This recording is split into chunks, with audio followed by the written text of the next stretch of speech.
नमस्कार, बहुत बहुत स्वागत है आपका। आप देख हमारा खास कार्यक्रम बात भारत की। आपके साथ में हूं कुणाल गोस्वामी और बात भारत की में हम बात करेंगे आम आदमी पार्टी और बीजेपी के बीच चल रही सियासी लड़ाई।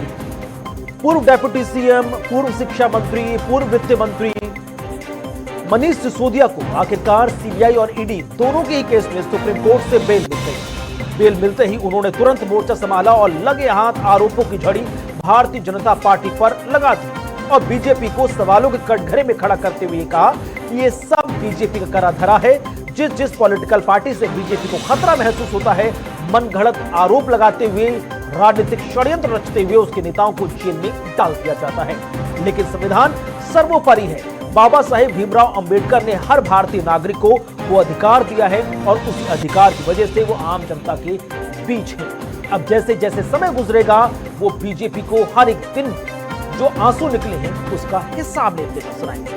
बीजेपी साफ कह रही है कि भाई आप जमानत पर बाहर आए, आपको बेल मिली है, आप बरी नहीं हुए हैं। बेल और बरी में फर्क होता है। इसी पर हम चर्चा को आगे बढ़ाएंगे। कुछ बेहद खास मेहमान हमारे साथ जुड़ेंगे, लेकिन शुरुआत ये रिपोर्ट।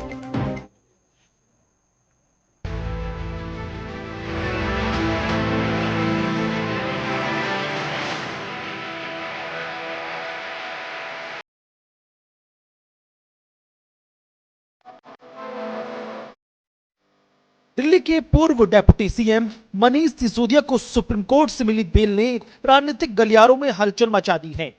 मनीष सिसोदिया जो दिल्ली सरकार में शिक्षा और वित्त मंत्री जैसे महत्वपूर्ण विभागों के प्रमुख रहे, शराब नीति घोटाले में फंसे थे और पिछले 17 महीनों से जेल में थे।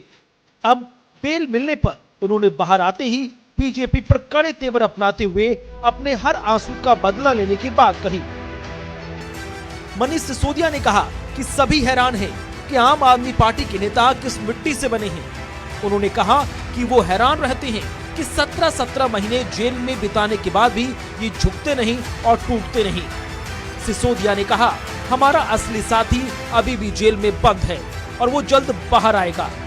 उन्होंने अपने संबोधन में शिक्षकों के ट्रांसफर, दिल्ली जल बोर्ड, साफ सफाई जैसे तमाम मुद्दों पर बात की।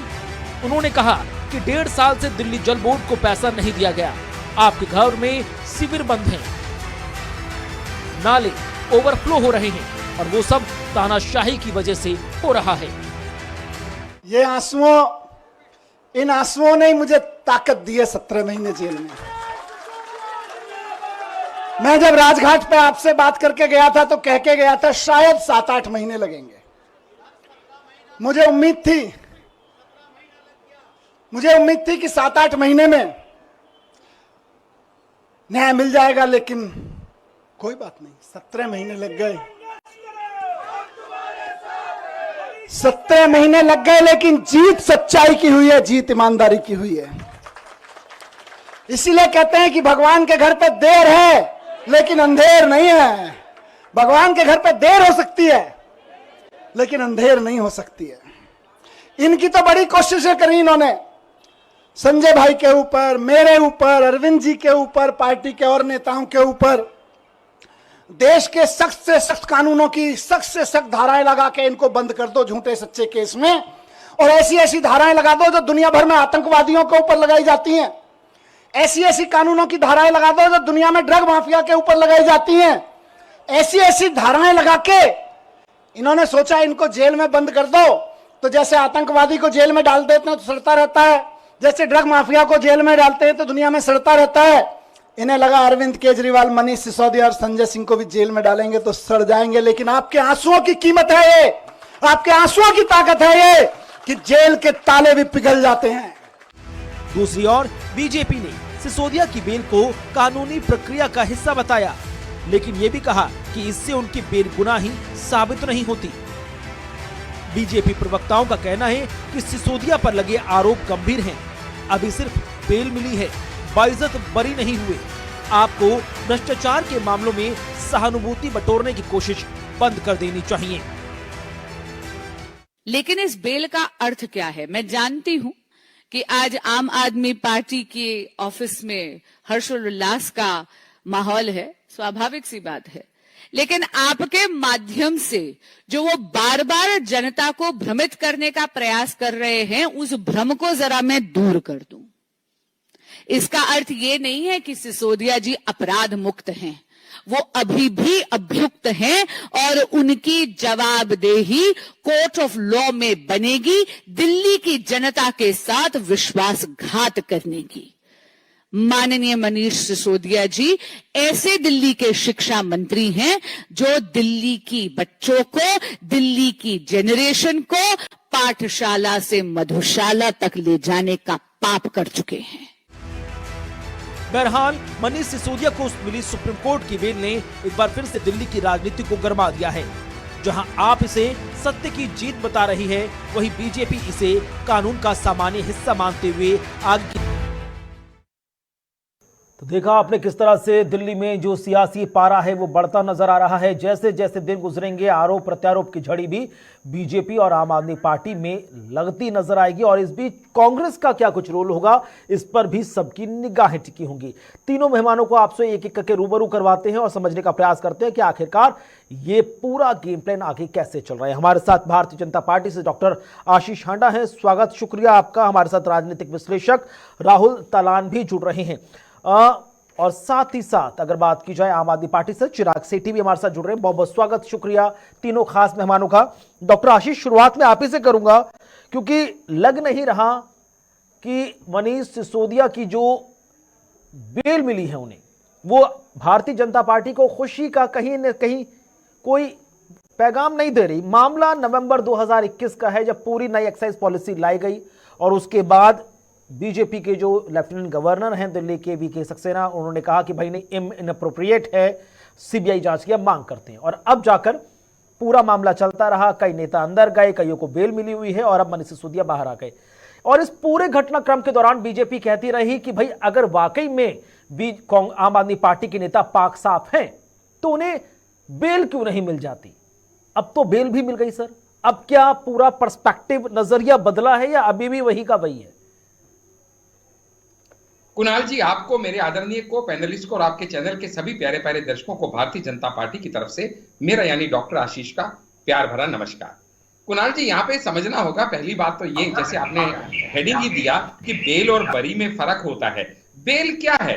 बेल एक टेम्परेरी प्रोविजन है। बेल उनको क्यों मिली है? मेरिट ऑफ द केस पे नहीं मिली है, एक टेक्निकल पॉइंट की वजह से मिली है, क्योंकि वो तकरीबन आधी सजा भुगत चुके हैं, तो थोड़ा न्यायाधीश को उन पे तरस आ गया कि चलो थोड़े दिन के लिए इनको बरी कर देते हैं। इसका मतलब कहीं ये नहीं कि उनको इल्जामों से बरी किया है, इसका मतलब सिर्फ ये है कि टेक्निकल स्नैग की वजह से उनको टेम्परेरी अभी बेल मिली है। दूसरी सबसे बड़ी बात समझिएगा, अगर ये बेल उनको किन कंडीशंस पे मिली है वो समझेंगे आपके दर्शक तो समझ जाएंगे कि न्यायाधीश ने उनके बारे में क्या सोचा। ये कहते हैं पूरा केस ही झूठा है। अगर ऐसा होता तो 7 बार बेल के लिए अप्लाई करने के बाद भी उनको बेल ना मिलती, ऐसा है। तीसरी बार सुप्रीम कोर्ट में अप्लाई किया, तब जाके टेक्निकल स्नैग की वजह से उनको बेल मिली, वरना उनको पहले ही मिल जाती। सबसे बड़ी बात, अगर यहाँ पे कोर्ट ये कहता है कि भाई आपको हफ्ते में 2 बार थाने में जाके हाजिरी देनी होगी, तो वो अपने आप में समझाता है कि उसके हिसाब से, न्यायाधीश के हिसाब से ये कितने पाक साफ हैं या ये कितने संलिप्त पाए जा रहे हैं। अगर कोर्ट कहता है आपको आपका पासपोर्ट जमा कराना होगा, ये अपने आप में इस बात की इंडिकेशन है कि उसको कहीं ना कहीं, न्यायाधीश को ये लगता है कि भाई कहीं ये भाग तो नहीं जाएगा, वरना उसको ये कहने की जरूरत क्या थी। अरविंद केजरीवाल को 1 लाख की पर्सनल सिक्योरिटी पे बेल मिली थी, इनको 10 लाख की पर्सनल सिक्योरिटी पे बेल मिली है। इसका टेक्निकल मतलब क्या है कि कहीं ना कहीं इनका जुर्म न्यायाधीश की नजर में साबित हो रहा है, लेकिन टेक्निकल स्नैग के चलते उनको बेल देना उनकी मजबूरी हो गई, इसलिए बेल दी। दूसरी बात, जो आप कहते हैं ना कि आप कहते थे बेल नहीं मिलती, बेल नहीं मिलती, अब बेल मिल गई। अरे भैया, बेल तो कभी ना कभी किसी ना किसी को मिल ही जाएगी। यहाँ पे हिंदुस्तान में, हांडा जी, आपने बात सुप्रीम खत्म कर कोर्ट लूं, की वो तमाम टिप्पणियां सुनी जो उन्होंने लोअर कोर्ट से लेकर हाई कोर्ट से लेकर सीबीआई और ईडी सबके लिए सुनाई कि जानबूझकर आप इस पूरे मामले में प्रोसीडिंग को लेकर, ट्रायल को लेकर लेट करते रहे, जानबूझकर आपने व्यक्ति विशेष को जेल के अंदर डाल के रखा। अगर वाकई में आपकी चार्जशीट तैयार हो गई थी तो फिर आपने किया और ट्रायल शुरू नहीं कर पा रहे थे, आपके पास सबूतों का अभाव था, तो व्यक्ति को जमानत दी जानी चाहिए थी। इंटेंशन पर सवाल सुप्रीम कोर्ट खड़ा कर रहा है सर। कुणाल जी एक बात समझिएगा, जो सुप्रीम कोर्ट ने टिप्पणी दी वो हाई कोर्ट या ट्रायल कोर्ट पे दी, वो जुडिशरी का इंटरनल मामला है, उसमें बीजेपी का प्रवक्ता बोलने के लिए आधिकारिक है ही नहीं, मैं उसमें कुछ नहीं बोलूंगा, पहली बात। दूसरी बात, अगर उन्होंने सवाल उठाए ईडी या सीबीआई की मंशा पे, तो ये भी कॉन्स्टिट्यूशनली प्रूवन है, सुप्रीम कोर्ट खुद कह चुका है कि ईडी सीबीआई अब पिंजरे में बंद बहना नहीं है, वो इंडिपेंडेंट कॉन्स्टिट्यूशनल बॉडीज हैं, वो कोई बीजेपी के कंट्रोल में नहीं है, जिसके लिए बीजेपी का प्रवक्ता उसके लिए जवाबदेह है, इसलिए उसके ऊपर भी मेरा बोलना नहीं बनता। मेरा बोलना सिर्फ इस बात के ऊपर बनता है कि जब एक आदमी रेलवे स्टेशन पे खड़ा है और खड़ी ट्रेन को धक्का मार रहा है, चल चल चल, भाई साहब कभी ना कभी तो वो ट्रेन चलेगी ना, और जब वो ट्रेन चली वो खुश होके कहता है देखा मेरे धक्के से ट्रेन चल गई। आपको उस व्यक्ति की पावर पर यकीन नहीं था, आपको लग रहा था कि वाकई में वो व्यक्ति जो मतलब पावर इस्तेमाल कर रहा है वो नाजायज है। ठीक है सर, एक छोटा सा ब्रेक ले रहा हूं, लौटूंगा आपके पास, उसके बाद चिराग शेट्टी जी के पास जाऊंगा, राहुल तलान के पास जाऊंगा, छोटा सा ब्रेक ले रहा हूं, जल्द हाजिर होऊंगा। लगातार हमारा बेहद खास कार्यक्रम बात भारत की जारी है।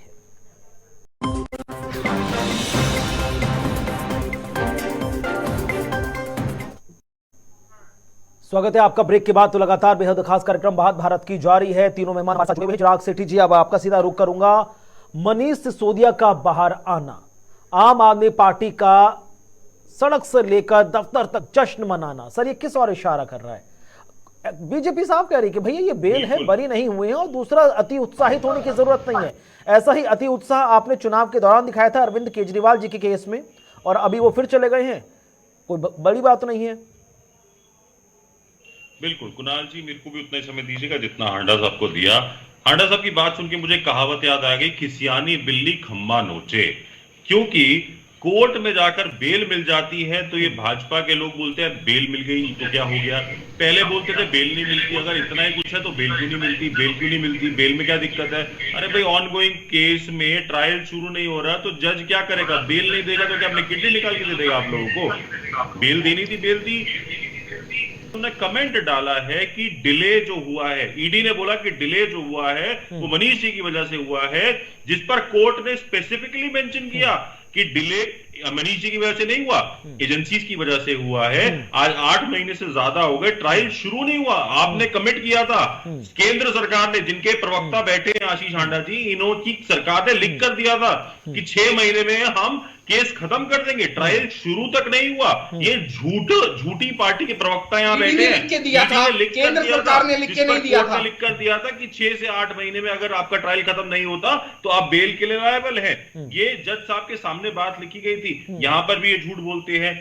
लोअर कोर्ट और हाई कोर्ट तक को बोला गया है सुप्रीम कोर्ट के द्वारा कि आपको बेल दे देनी चाहिए थी, मतलब मेरिट था उस केस में, तभी बोला गया आपको बेल दे देनी चाहिए थी। ये बहुत झूठी पार्टी जो है ना, ये सिर्फ चाहती है कि हम किसी ना किसी तरीके से अरविंद केजरीवाल जी की और आम आदमी पार्टी की इमेज को खराब कर दे। बट लोग समझते हैं, आज ईडी के केस पे जैसे ही अरविंद जी को बेल हो गई, सीबीआई कैसे पिक्चर में आ गई, एकदम से सीबीआई को कैसे याद आया 2 साल बाद उन्हें अरेस्ट करना? क्योंकि ये डरते हैं। दिल्ली का चुनाव पास में, हरियाणा का चुनाव पास में, इनको पता है कि ये दिल्ली के लोग इन्हें घुसने नहीं देंगे गलियों में, भगाएंगे भाजपा के नेताओं को। तो कहीं ना कहीं आज ये चाहते हैं कि हमारे सबसे बड़े नेताओं को जेल में रखकर ये अपना चुनाव लड़े। मैं इनसे कुछ सवाल पूछता हूं, पहले बोलते थे बेल नहीं मिलती, बेल नहीं मिलती, अब बेल मिल गई। समझ नहीं आ रही कि बीजेपी ने आपके नेता को जेल में नहीं रखा, आपके नेता को जेल में किसने रखा? आपके माननीय गृह मंत्री 12 साल बाद बरी हुए थे, बताओ कितने समय में ये अपने आप में केस दाखिल हो जाएगा? उनको कितना समय लगा उनका ट्रायल के 12 महीने में खत्म हुआ था? ये बीजेपी ने लिख के नहीं दिया। माननीय गृह मंत्री का ट्रायल कितने समय में खत्म हुआ था? आशीष हांडा जी, जवाब नहीं है आपके पास, या नहीं हुए? आप पहले ये तो बता दो कि भाई आपने लिक्वर पॉलिसी लाए क्यों? आप ये तो बता दो, एलजी की इंक्वायरी शुरू करते ही आपने लिक्वर पॉलिसी वापस क्यों ली? जो चार्जशीट में सवाल है उनमें से किसी का जवाब दोगे? आपके मनीष सिसोदिया के कहने के बाद 170 मोबाइल डिस्ट्रॉय क्यों किए गए? सी अरविंद कहते हैं कि मनीष सिसोदिया के कहने पे अरविंद केजरीवाल के घर में मीटिंग हुई। ठीक है जवाब तो दे दो। ठीक है, अब सुन लीजिए ना डॉक्टर आशीष, अब सुन लीजिए। शायद जो सवाल के जवाब ईडी सीबीआई सबूतों के तौर पर जज के सामने नहीं रख पाई, वो यहां पर चिराग शेट्टी जी रख दें। सुप्रीम कोर्ट भी तो बार बार यही कह रहा है कि भैया इतना लंबा प्रोसीडिंग आप लेकर जा रहे हो, तमाम तरह के सबूत इकट्ठे कर पा रहे हो, आप आरोप साबित नहीं कर पा रहे हो, आप आरोप साबित करना तो दूर, आप ट्रायल नहीं शुरू कर पा रहे हो। अरे मनी ट्रेल नहीं साबित कर रहे।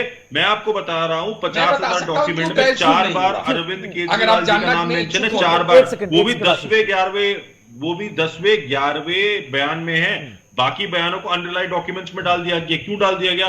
कैसे पता कि 11वां बयान ही सही है और बाकी 10 बयान जो है वो सही नहीं है? ये सब साजिश होती है, ये बोला जाता है, मारपीट करके लिखवाया जाता है कि बोलो तुम कि अरविंद केजरीवाल इन्वॉल्व है तभी तुम्हें बेल मिलेगी। और ये तो इनके खुद के भाई राजू किसकी ने साजिश है? बोला था कि हम बेल लॉलीपॉप नहीं दे दे रहे रहे हैं। हैं। लेकिन सर एक सेकंड चिराग जी एक सेकंड से चिराग जी, अगर वाकई में सर बीजेपी की साजिश होती तो फिर संजय सिंह से लेकर अरविंद केजरीवाल जी से लेकर मनीष सिसोदिया जी से लेकर हेमंत सोरेन, इन सबको फिर सर बेल कैसे मिल गई होती? वाकई में अभी भी ये थ्रेट है, भविष्य में भी थ्रेट रहेंगे, सबको अंदर रहना चाहिए था सर।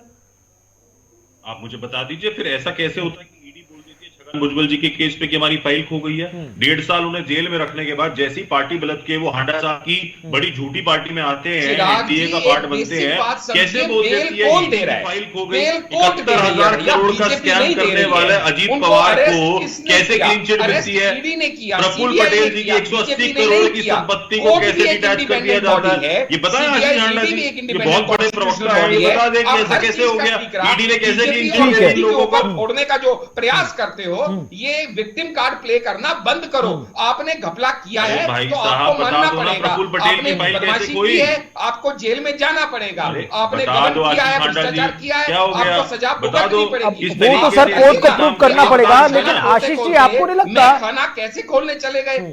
ठीक है, लेकिन आशीष जी आपको नहीं लगता कि थोड़ा समय आपके अनुकूल नहीं चल रहा? जितने भी केस तमाम पॉलिटिकल पार्टीज अपने नेताओं को लेकर सुप्रीम कोर्ट आती हैं, सबको करके बेल मिलती जा रही है, सीबीआई और ईडी की एक भी दलील वहां वैलिड नहीं हो पा रही, टिक नहीं पा रही है। मैं बता रहा हूं कुणाल जी, आपके दर्शकों ये जानने का हक है कि मनीष सिसोदिया के खिलाफ जब ईडी और सीबीआई ने इन्वेस्टिगेशन शुरू की, ये लिक्वर स्कैम के अंतर्गत, जिसके लिए उनको architect of the liquor scam कहा कोर्ट के अंदर, सीबीआई के पास 493 विटनेस हैं। 493 विटनेस की टेस्टिमनी लेने में क्या टाइम नहीं लगता? 57 एक्यूज्ड बनाए गए हैं, उन सबको कन्फ्रंट करने में म्यूचुअली एक दूसरे के साथ क्या टाइम नहीं लगता? ईडी के 224 विटनेस हैं और उसके अलावा 40 एक्यूज्ड हैं। टोटल मिला के 750 विटनेस और तकरीबन 97 एक्यूज्ड हैं। इसके अलावा 10 ऐसे लोग हैं जो अप्रूवर बन चुके हैं। क्या इन सबको कैलिब्रेट करने में कुणाल जी टाइम नहीं लगता? सुप्रीम कोर्ट भी कह रहा है ना टाइम लगता है, लेकिन 7 से 8 महीने लगते हैं, 17 महीने थोड़ी ना लग जाएंगे सर। मैं लौटूंगा आपके पास, बहुत देर से राहुल जी वेट कर रहे हैं। नहीं, एक सेकंड, ओपनिंग कमेंट नहीं हो पाया, गलत बात है आशीष जी, गलत बात है आशीष जी। ओपनिंग कमेंट ले लूं राहुल जी से, उसके बाद मैं फिर आप लोगों के पास आ जाऊंगा, मेरे पास समय है। राहुल जी, ओवरऑल जो पॉलिटिकल सिनेरियो उसे आप किस तरह से नजर देख रहे हैं? क्या वाकई में आम आदमी पार्टी बहुत ज्यादा अति उत्साहित है, या वाकई में एक बहुत बड़ी न्याय की जीत है जहां पर सुप्रीम कोर्ट ने ईडी सीबीआई दोनों केसेस में बेल दे दी है? और ना सिर्फ बेल दी, बल्कि वहां पर उन्होंने यह भी कहा कि अपना मंत्रालय का काम संभाल लीजिए, सचिवालय भी आप चाहिए, ऑफिस भी आप चाहिए। कुणाल जी देखिए, बेल एक स्वाभाविक प्रक्रिया है, स्वाभाविक प्रक्रिया के तहत बेल मिली है। उनकी बेल 8-9 बार पहले खारिज भी हो चुकी है, इसमें कोई शक थोड़ी है। इसी कोर्ट ने खारिज की है, तो वो कोई ऐसा जश्न मनाने का ऐसा मुझे नजर नहीं आ रहा है। और सबसे बड़ी बात देखिए, पॉलिटिकल पार्टीज का क्या होता है, पॉलिटिकल पार्टीज अपनी छोटी सी विक्ट्री को ना पोर्ट्रे बहुत बड़ा करती हैं। आजकल की पॉलिटिक्स में ये बहुत ज्यादा हो गया है कि छोटी सी विक्ट्री होगी तो पोर्ट्रे उसको ऐसे करेंगे कि नहीं भाई बिल्कुल पाक साफ निकल के आए। पाक साफ तो निकल के आए नहीं है ना। अभी जब कोर्ट उनको बिल्कुल पाक साफ कर देगा कि ना अरविंद केजरीवाल जी, ना मनीष सिसोदिया जी, ना संजय सिंह का कोई इन्वॉल्वमेंट नहीं था शराब घोटाले में, तो बिल्कुल वो जश्न मनाए, बहुत बड़ा जश्न मनाए और उनपे जो दाग लगे वो धुल जाएंगे। लेकिन अभी दाग नहीं धुले, अभी शर्ट पे दाग हैं और ये दाग तब तक रहेंगे जब तक उनको पाक साफ करार दे दिया नहीं जाता है भारतीय न्याय प्रणाली के द्वारा। अब जश्न मनाए वो अलग चीज है। देखिए, और जश्न मनाने की बात भी ठीक है, आम आदमी पार्टी की नेतृत्व विहीन पार्टी थी और पता नहीं कब क्या हो जाए ऐसी पार्टी में जहां नेतृत्व नहीं था। अरविंद केजरीवाल जेल में थे, मनीष सिसोदिया नंबर 2 थे, वो भी जेल में थे, संजय सिंह के हाथ में पार्टी थी, तो कभी पता नहीं ऐसे हो सकता है ना कि पार्टी में कब टूट फूट हो जाए, क्या हो जाए, कैसे लोग। तो अब तो जश्न मनाने का एक तरीके से मौका है कि पार्टी को एक तरीके से एक नेता मिल गया है जिसके साथ पार्टी खड़ी रहेगी और पार्टी को एकजुट रखने का एक कारण उनको नजर आ गया है। ठीक है, तो आम आदमी पार्टी के कार्यकर्ताओं को खुश होना चाहिए भी। इस चीज में कोई दो वो नहीं है कि भाई वो खुश क्यों ना हो, खुश हो, खूब ज्यादा खुश हो, लेकिन सवाल ऐसा नहीं है कि सवाल हट गए वो सारे कि आपने शराब घोटाला किया था या नहीं किया था। अभी ये कोर्ट में और इसमें मैक्सिमम लोग मानते हैं कि आपने शराब घोटाला किया था। तो जो आम आदमी पार्टी जिस पाक साफ और इसके साथ की भाई ईमानदार पॉलिटिक्स के साथ राजनीति में आई थी, वो आम आदमी पार्टी वैसी रह नहीं गई है। ठीक है, लेकिन चिराग जी ये सवाल तो यहां पर राहुल जी भी पूछ रहे हैं कि आम आदमी पार्टी पहले ये क्लेरिफाई कर दे कि घोटाला हुआ या नहीं हुआ, और अगर हुआ तो क्या वाकई में अरविंद केजरीवाल और मनीष सिसोदिया को उसमें षड्यंत्र के तहत फंसाया गया? आपकी पार्टी बार बार कह रही है कि भैया ये सब साजिश का शिकार है, ये राजनीतिक षड्यंत्र है। तो षड्यंत्र किसने रचा? या तो पहले आप ये कबूल कीजिए चिराग जी कि घोटाला नहीं हुआ, और अगर हुआ तो फिर राजनीतिक षड्यंत्र वाली बात हटाइए। चिराग जी, करने की जरूरत नहीं होती, आपको सिर्फ ईडी के ऑफिसर्स को भाजपा कार्यालय में बुलाना होता है और उन्हें बोलना होता है कि ये आपका चीज है, इस तरीके से आप केस बना के ले जाइए। आप मुझे बताइए, ईडी बोलती है 100 करोड़ रुपए, केस में जज साहब पूछते हैं 100 करोड़ का मनी ट्रेल दो, तो बोलते हैं 40 करोड़ का हम ढूंढ नहीं पाए, 60 करोड़ का हमें मिला नहीं, हमें और समय चाहिए। तो पैसा कहां गया? बोला संजय सिंह को 2 करोड़ रुपए मिले, संजय सिंह जी के पास जाके 2 करोड़ रुपए दिए, किसने दिए कोई नहीं पता, कोई गवाह है नहीं है, कोई रूल है कोई नहीं है, कोई रूट बना नहीं बना। भाई साहब, आप अगर कहानी लिखना चाहते हैं तो मैं कल को बोल देता हूं मैंने कुणाल जी को 5 करोड़ रुपए दिए, 338 करोड़ का मनी ट्रेल एस्टैब्लिश्ड है या नहीं? कि आपको 5 करोड़ रुपए मिले, कुणाल जी को प्रूव करना है कि मेरे को 5 करोड़ रुपए नहीं मिले, तो आप बोलिए ये घपला है या ये हांडा साहब की साजिश है? आप मुझे बता दीजिए कि हांडा साहब ने साजिश करी है या आपके ऊपर एक्चुअली घोटाला हुआ है। कहानियां ये एक्चुअली कहानियां हैं। अगर कोई भी सबूत होता, मैं आपको फिर बोल रहा हूं, ईडी सबसे पहले वो सबूत दिखाती जाकर हुई या नहीं हुई, कि आप ये ये बता सबूत दीजिए, है और आप इस ये सबूत बता के बिना पर हमने दीजिए, गिरफ्तार जब किया सी है। अरविंद, आप जो मुझे कि बताइए, मनीष सिसोदिया 17 महीने के हुए पर्सनल हैं, सेक्रेटरी किसी भी थे, चार्जशीट वो में ये किसी कह रहे भी हैं जगह पर अगर IAS लिखा हो कि 100 मनीष करोड़ रुपए सिसोदिया का के मनी एक ट्रेल एक करके सर, एक एक करके नहीं हो पाएगा सर, ऐसा नहीं हो पाएगा। ठीक है, लेकिन अब चिराग जी, हर किसी के जहन में सवाल है कि मनीष सिसोदिया, मैंने आप लोग का पूरा यूट्यूब देखा, उसमें आपने बड़ा बड़ा एक टाइटल दिया है, he is back, but he is back as an what sir? क्या करने वाले हैं? डेप्यूटी सीएम की दोबारा कुर्सी संभालेंगे? क्या सिर्फ वित्त मंत्री रहेंगे? क्या शिक्षा क्रांति की फिर से वो अलग जगाई जाएगी? कुछ तो आइडिया देते हुए जाइए सर, कि आने वाले वक्त में आप कह रहे हैं कि भैया बहुत बड़ी चुनौती बनने वाली है बीजेपी के लिए। मनीष सिसोदिया कह रहे थे ना कि एक एक आंसू का बदला लूंगा, ऐसे वो क्या काम करने वाले हैं जो वाकई में बीजेपी को पानी पीने के लिए मजबूर कर देंगे? बताइए प्लीज। नहीं, बीजेपी को तो देखो पानी पीने के लिए मजबूर किया ही हुआ है। 25 साल से बीजेपी दिल्ली में एंटर नहीं कर पाई है, तो वो तो कहीं ना कहीं एमसीडी भी हार गए। वो अरे आपकी पार्टी भी 25 साल पुरानी नहीं है यार, आप काहे का क्रेडिट ले रहे हो? कांग्रेस का क्रेडिट भी आप ही ले लोगे क्या? अरविंद जी ने भी बोला था उन्हें कैबिनेट की पोजीशन मिलेगी, तो मुझे लगता है हमारे सारे लोग तैयार हैं उनकी लीडरशिप में काम करने के लिए। जैसे वो स्कूलों के लिए काम कर रहे थे, वो बहुत काम करेंगे। मुझे लगता है कि उन्हें बहुत सीनियर रोल मिलेगा। और वो कोर्ट ने भी, भाजपा ने आखिरी तक कोशिश करी कि उनको सचिवालय तक ना जाने दिया जाए। एएसपी राजू ने बोला कि हम चाहते हैं कि ये सचिवालय ना जाए, तो कोर्ट का ऑर्डर था कि सारे डॉक्यूमेंटेड एविडेंस तो यहाँ पे जो एएसपी राजू है ना, वो ईडी के वकील हैं, देना चाहिए।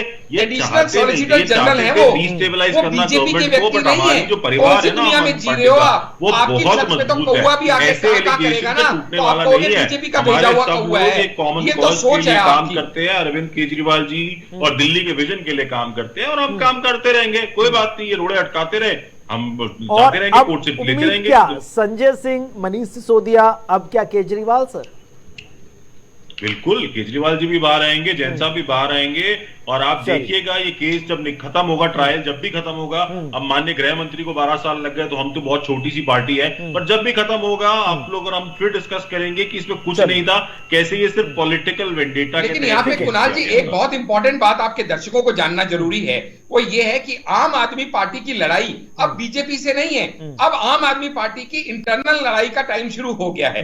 क्यों? क्योंकि Arvind Kejriwal chief minister jail में बैठे हैं, डिप्टी चीफ मिनिस्टर अब बाहर आ गए हैं। एक समय था जब ये सारे लोग जेल के अंदर थे, एक बार अरविंद केजरीवाल बाहर थे। लेकिन अभी क्या है ना, स्वैपिंग हो गई है। स्वैपिंग होने से क्या हुआ, अरविंद केजरीवाल अंदर है, बाकी सारे बाहर हैं। आपको सबसे ज्ञान है, थोड़ा चलिए, ये कुछ सवाल है जो भविष्य के घर में छिपे हुए हैं, लेकिन उसको भी ज्यादा समय नहीं लगेगा। समय जैसे जैसे गुजरेगा आखिरकार पता चल जाएगा कि आम आदमी पार्टी के बीच में जो पॉलिटिकल कोऑर्डिनेशन है वो कितना शानदार है, कि वाकई में जो कॉन्फ्लिक्ट्स अब तक सवालों के तौर पर बीजेपी से पूछी जा रही, आने वाले वक्त में आम आदमी पार्टी के नेताओं से भी पूछी जाएगी। बहुत बहुत शुक्रिया आप तीनों खास मेहमानों का हमारे साथ चर्चा में शामिल होने के लिए। बात भारत की में आज बस इतना ही। वक्त छोटे से ब्रेक का, खबरों का सिलसिला आगे जारी रहेगा।